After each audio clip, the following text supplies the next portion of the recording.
You move, you die, Captain America. You stay still. Most of you going home. Chapter 59. This gonna hurt real bad. You're gonna scream like baby girl. Starting now. They pulled my arm out straighter and held it tight so I couldn't move. Either they were getting stronger, or I was starting to lose it. I had never been closer to panic in my life. At the joint, Ozzy. Les bon, said Rocket Man in the coolest, calmest tone. The blade touched the crook of my arm softly once. Then the machete was raised high. The boy called Ozzy grinned down at me, enjoying this like the psychopath that he was. No way, no way. Not gonna happen, I told myself. I wrenched my arm free and rolled hard to one side.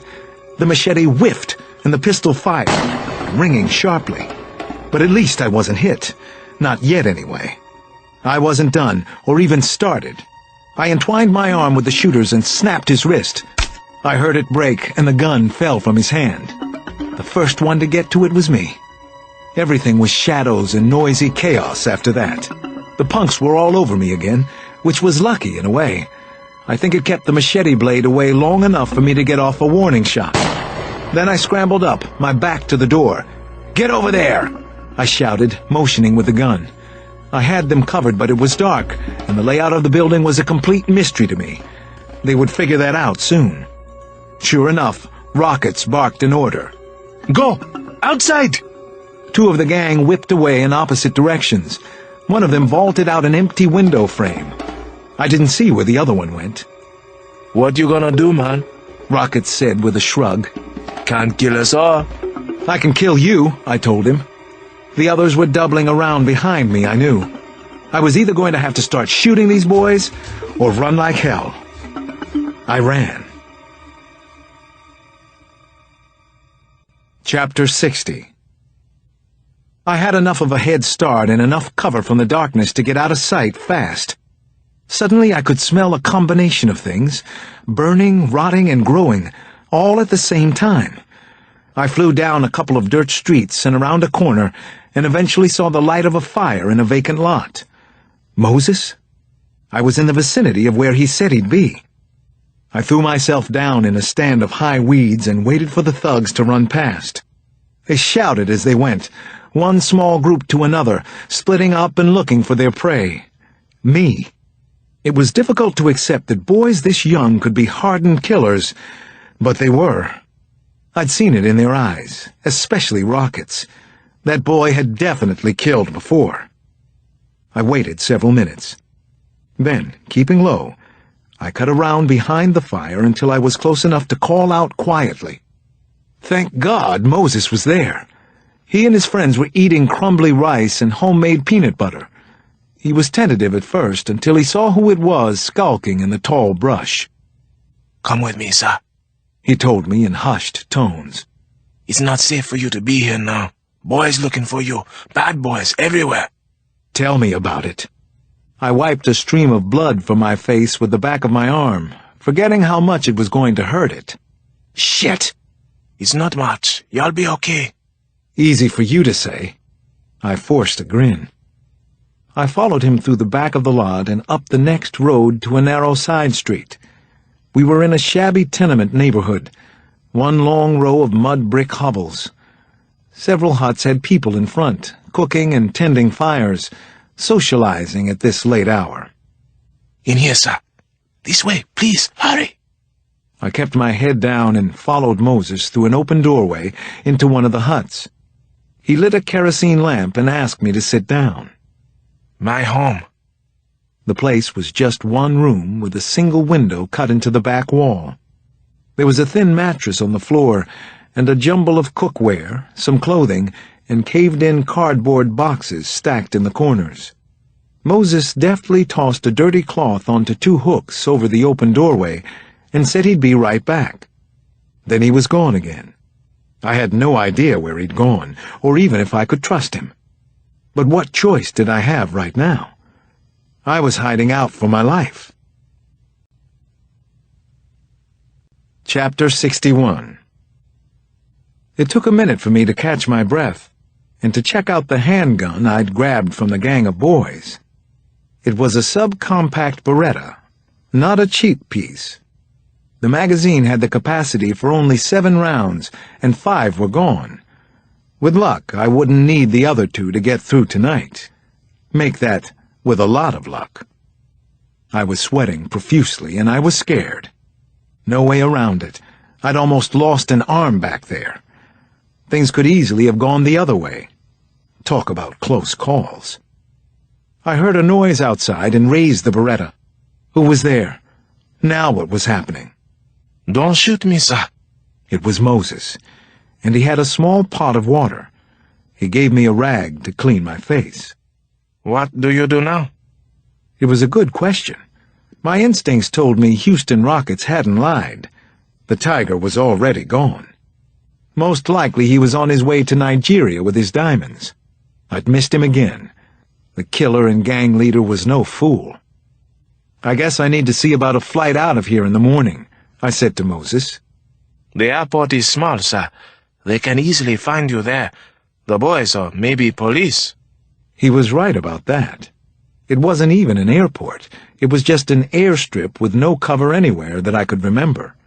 For that matter, I still didn't know who had arranged my little welcome to Lagos party the first time around. If the tiger knew where I was, and I had to assume he did now, I could be setting myself up for another round of the same hospitality. Maybe with a worse ending. Suddenly shouting rose up outside. Young men's voices. It was hard to tell how many, at least half a dozen, I was sure. Moses stuck his head out the open doorway, then came back in and blew out the lantern. They are here. You should go. You must go, sir. I had to agree, if for no other reason than to keep Moses out of this terrible mess. Tell me when it's clear. He hung in the door sideways, watching. I stood opposite, ready to bolt at his signal. Now! He motioned me out to the left. Go now! Go quickly! I darted across a narrow road and straight up another dirt alley. The next street I came to was wider, but completely deserted. I turned left and kept going that way. It wasn't until then that I realized Moses was still with me. This way. He pointed straight into the dark. I know where you can buy a truck. Chapter 62. I followed the brittle-looking, one-armed man to an old stone house on the outskirts of the village, back toward running recovery. It was at least 11 o'clock by now, but the house lights were still on. I wondered if Moses was an anomaly, or if many people around here would help a stranger, even an American. From what I'd heard, most of the people in Sierra Leone and Nigeria were good, just victims of circumstance and greed. A salt-and-pepper-haired man answered the door. What do you want? He asked. A brood of kids was clustered behind him, trying to see who had come to the house in the middle of the night. The American wants to buy a vehicle, Moses said simply. He has cash for it. I hung back at first, at Moses's advice. Before I offered any money, we needed to see exactly what our options were. You're lucky. The man at the door smiled thinly. We stay open late. The best of the old wrecks he had out back was an ancient Mazda drifter, with a tattered canopy over the bed and an empty space in the dash where the odometer used to be. But the engine turned over, gingerly, on the first try, and the price was right, 500 in leones. Plus, he didn't mind our spending the night right there in the truck. I told Moses he had done more than enough, and that he should go home, but he wouldn't hear of it. He stayed with me until morning, and then went out to secure the few things he said I'd need for my safe journey, including a police clearance sheet to leave the country. While I waited, the gravity of this trip back started to sink in. I had to cover more than 1,000 miles of unfamiliar countryside to Lagos, over multiple borders, with no more guidance than the maps that Moses only hoped he'd be able to find for me.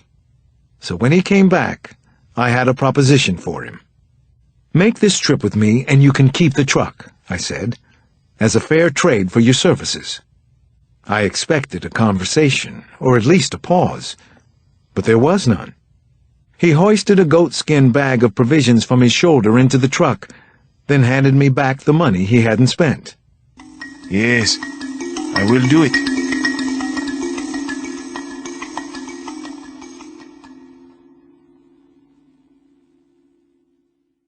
Chapter 63. Samson? Yeah? This sucks big time, you know that. I hate you. Shoulda called Tails, Bree. The house on 18th Street was quiet now. Not the nasty hive of activity it had been on the night of the murders. Today, this morning, Bree and Samson had it to themselves. Not that either of them wanted to be here at the crime scene. That was why they'd tossed a coin on the front stoop. Samson got the master suite. Bree got the children's bedroom. She blew into a latex glove, put it on, and unlocked the door, letting it swing to a stop before she stepped inside. Then she put her head down and hurried upstairs. "I hate you, John," she called out.